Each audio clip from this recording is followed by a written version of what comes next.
Especially రాజమండ్రిలో మీకంటూ ఒక మార్క్‌ని క్రియేట్ చేసుకోగలిగారు. అంటే ఎంత కాలం నుంచి ఉంటున్నారు సార్ మీరిక్కడ యాక్చువల్లీ? నేను రాజమండ్రిలో ప్రాక్టీస్ పెట్టి ఒక 14 ఇయర్స్ అయిందండి. సో, 14 ఇయర్స్ బ్యాక్ అంటే ఇన్ 2004 రాజమండ్రి వచ్చాను నేను.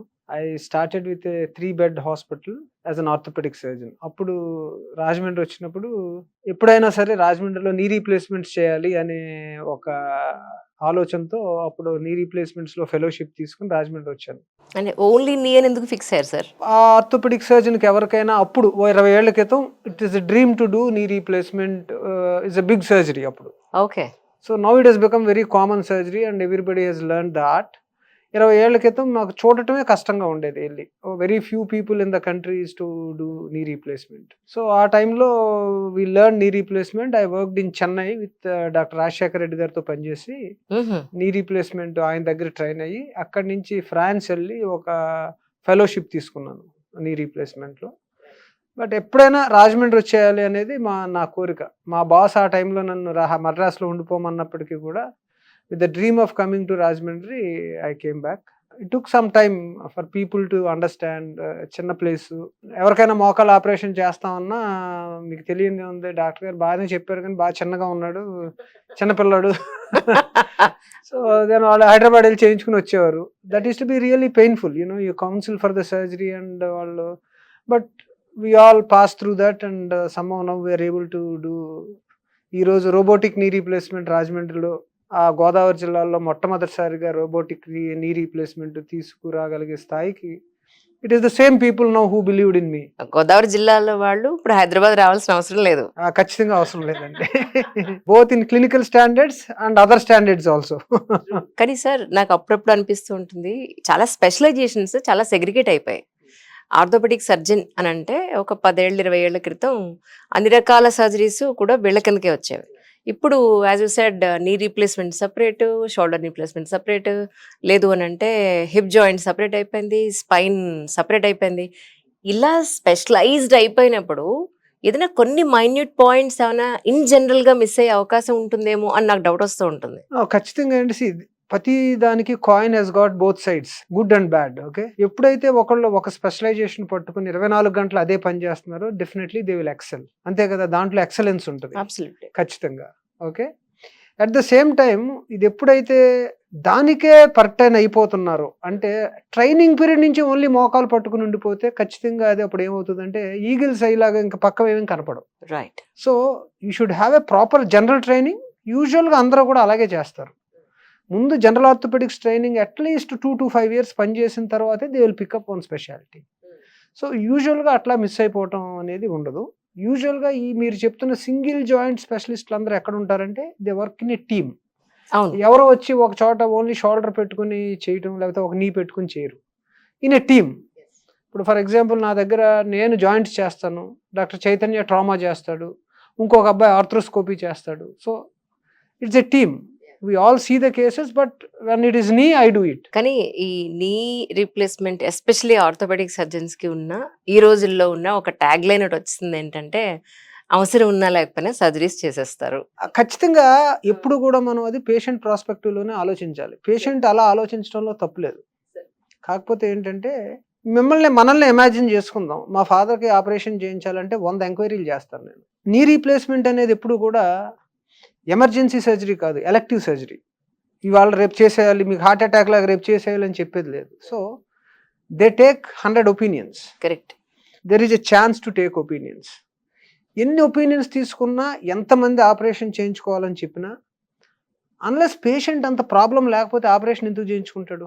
ఆపరేషన్ కూడా నొప్పితో కూడుకున్న వ్యవహారమే. It's a big trauma to anybody. So, patient is not a fool. So, ఈ కమ్యూనిటీలో డాక్టర్ పేషెంట్ కమ్యూనిటీలో బాగా తెలివైనవాడు ఎవడంటే ఎప్పుడు కూడా పేషెంటే.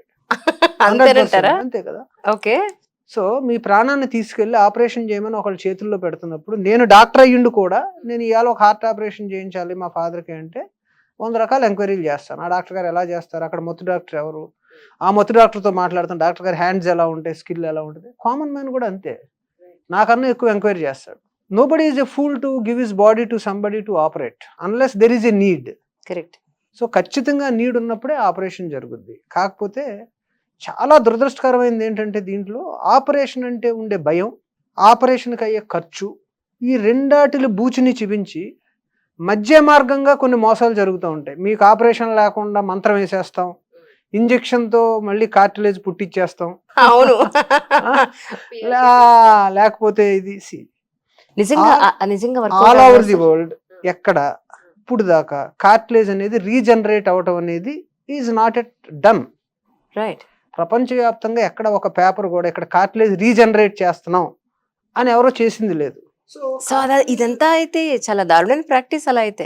డెఫినెట్ గా దారుణమైన ప్రాక్టీస్ అండి ఇది. అంటే there will be border line cases. ఎక్కడో చిన్న కార్టిలేజ్ పోయిన వాడు వేరు, పూర్తిగా కార్టిలేజ్ పోయి స్టేజ్ 4 ఆర్థరైటిస్కి వచ్చేసిన వాళ్ళకి కూడా ఆ ఇంజెక్షన్ల ముసుగులో అంటే పేషెంట్ యొక్క భయం, ఆపరేషన్ అంటే భయం అంతే.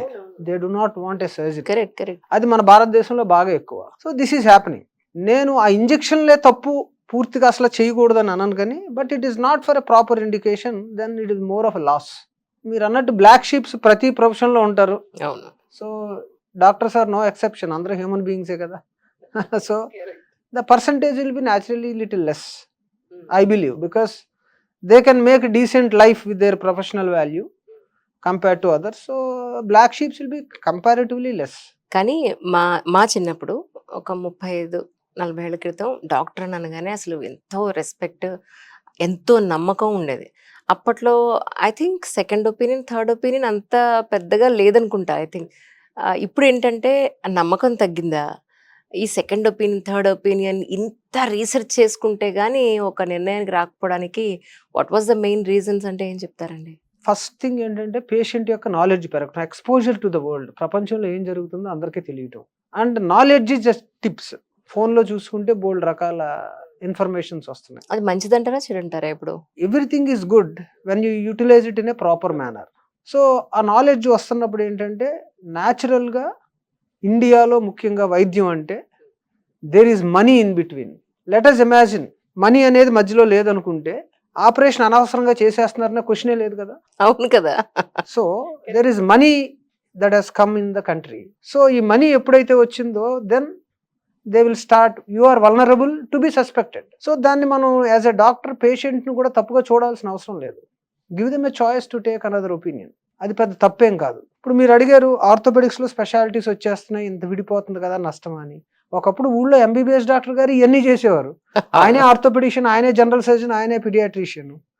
So as the science is expanding, ఇవన్నీ వెరీ కామన్ థింగ్స్. బట్ అన్ఫార్చునేట్గా ఇండియాలో ఏంటంటే the reason for increase in cost for medicine is so many things. ఒకటి క్లినికల్ ఎక్సలెన్స్ మూల కొంత ఇప్పుడు మన జీవన స్థాయి పెరగటం, ఇండియాలో ప్రమాణాలు పెరగటం. సో వాళ్ళు కోరుకునే ఫెసిలిటీస్ కూడా మారిపోతున్నాయి day to day. They wanted an air condition room, they wanted somebody to receive. వాళ్ళు వచ్చిన వెంటనే తీసుకెళ్తాకు ఒకళ్ళు ఉండాలి, వాళ్ళ కార్ పార్క్ చేయడానికి ఒకళ్ళు ఉండాలి. These all the facilities people are looking at. So cost ఎప్పుడైతే పెరిగిపోతుందో అన్ఫార్చునేట్గా front face of this is doctor. So ఈ కాస్ట్ పెరిగిపోవటానికి కారణాలు చాలా ఉన్నాయి. ట్యాక్స్లు, government is not treating it as మీరు అందరూ అనుకుంటున్నట్టు దీన్ని ఒక నోబెల్ ప్రొఫెషన్గా తీసుకుని ఎవరు ట్రీట్ చేయట్లా. Governments make tax on everything. మీ మందుల మీద జిఎస్టీ ఉంది, మీరు కొనే ఎక్విప్మెంట్ మీద జిఎస్టీ ఉంది, 28% GST on imported equipment. So quality పెరుగుతున్న కొద్దీ ఆ కాస్ట్ పెరుగుతుంది. అన్ఫార్చునేట్గా డాక్టర్ ముందు కూర్చోవడంతో ఈ మట్టి అంతా కూడా బురద డాక్టర్కే అంటుతుంది. సో ఒక ఆపరేషన్కి 5 లక్షలు ఖర్చు అవుతుంటే అందులో డాక్టర్కి వచ్చే వాల్యూ నాట్ లెస్ దెన్ 50,000 కూడా ఉండదు. నాకు వంశీ గారు అన్నారు ఒక రోజున, క్యాన్సర్ స్పెషలిస్ట్ వంశీ గారు ఎక్విప్మెంట్ అంతా చూపిస్తూ, అంజలి ఎక్విప్మెంట్ ఎంత ఉందో చెప్పు అని అన్నారు. ఎంత ఉంది సార్? 1 కోటి రూపాయలు ఉంటుందా అన్న. ఏం మాట్లాడుతున్నావు, ఒక్కటే రెట్టు చెప్పావు నువ్వు, 10 రెట్లు ఉంది అక్కడ, అంత ఉందా ఎక్విప్మెంట్ అంటే. సరే మరి ఇదంతా భారం పేషెంట్స్ మీద పడుతుందంటే, అమ్మ ఎంత ఉందో తెలుసా దీని ట్యాక్స్, ఇంత పే చేస్తున్నావు, దీన్ని ఇంపోర్ట్ చేయడానికే మేము నానా కష్టాలు పడాల్సి వస్తుంది, అండ్ ఇక్కడ మళ్ళీ దీని మెయింటెనెన్స్లు ఇవన్నీ కూడా చాలా కాస్ట్లీ, మరి ఏం చేయమంటావు అని అడుగుతున్నారు. అంటే హాస్పిటల్స్ కమర్షియలైజ్ అయిపోయి అని అనడానికి లేదా అసలు ఇప్పుడు కరెక్ట్ గా చెప్పాలంటే? 100% లేదండి. దేర్ ఆర్ 2 ఆస్పెక్ట్స్ అండి. ఈ రోజు ఇండియాలో మీకు ఛాతీలో నొప్పి వస్తే అరగంటలో వైద్యం దొరుకుతుంది. కరెక్ట్. మీకు యుఎస్లో అదే, మీరు చాలా డెవలప్డ్ కంట్రీ అనుకుంటున్న అమెరికాలో అదే ఛాతీ నొప్పికి నీకు స్టంట్ వేయడానికి కనీసం 1 వారం రోజులు పడుతుంది. ఈ మధ్యలో ఏమైనా అంతే. The systems are like that. So India ఖచ్చితంగా మోర్ అడ్వాన్స్డ్ ఇన్ డెలివరింగ్ సిస్టమ్స్లో చాలా బ్యూటిఫుల్గా ఉంది. అట్లాగే ఒక మోకాలు మార్పిడి ఇవాళ యూకేలో కావాలంటే minimum waiting list in NHS is about years, 5-6 years ఉంది. Oh my god. అదే మోకాలి ఆపరేషను ఏదైతే రోబోతో నేను చేస్తున్నానో అదే రోబోతో యూకేలో నువ్వు డబ్బులు పెట్టి చేయించుకోవాలి. నీ దగ్గర డబ్బులుండి డబ్బులు పెట్టి చేయించుకోవాలంటే ఆల్మోస్ట్ 1,60,000 1,70,000 పౌండ్స్ అవుతుంది. అంటే imagine in Indian rupees what it is. అందుకేనండి ఫారినర్స్ ఎక్కువ మన ఇండియాలో ట్రీట్మెంట్. అందుకనే ఫారినర్స్ అందరూ కూడా ఇండియాకి వచ్చి ట్రీట్మెంట్ తీసుకుంటున్నారు. సో వాళ్ళందరూ ఇండియాకి వచ్చి ట్రీట్మెంట్ తీసుకుంటున్నారు అంటే the standard of care has to be on par with these countries.